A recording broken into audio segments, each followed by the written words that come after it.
Je suis Fabrice Dalméda, je suis professeur d'histoire, historien donc à l'Université Panthéon-Assas, et je suis avec Jean-François Toussaint, qui est professeur de médecine, cardiologue et directeur d'un laboratoire de recherche que vous connaissez pour bon nombre d'entre vous pour l'avoir déjà vu ici, qui s'appelle donc l'IRMES.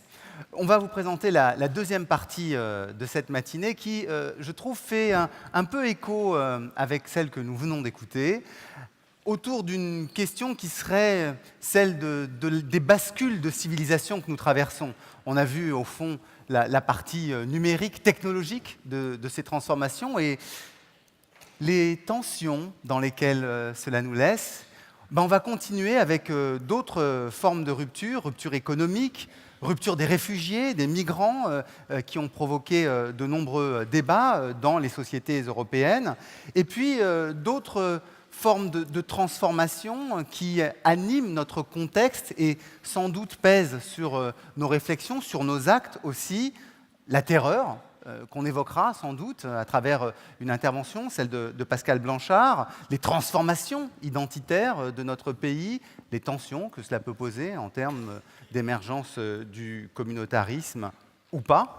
C'est une manière de formuler qui, je pense, nous mettra d'accord, puisque le ou pas nous met toujours d'accord. Et puis, on va aborder, bien sûr, d'autres questions de civilisation assez profondes, notamment une qui me paraît très cruciale, avec Gilles Boeuf, qui sera la question, au fond, de la biodiversité et des ruptures écologiques que traverse notre planète. Et puis, il y a quand même ce climat que nous avons tous dans les têtes.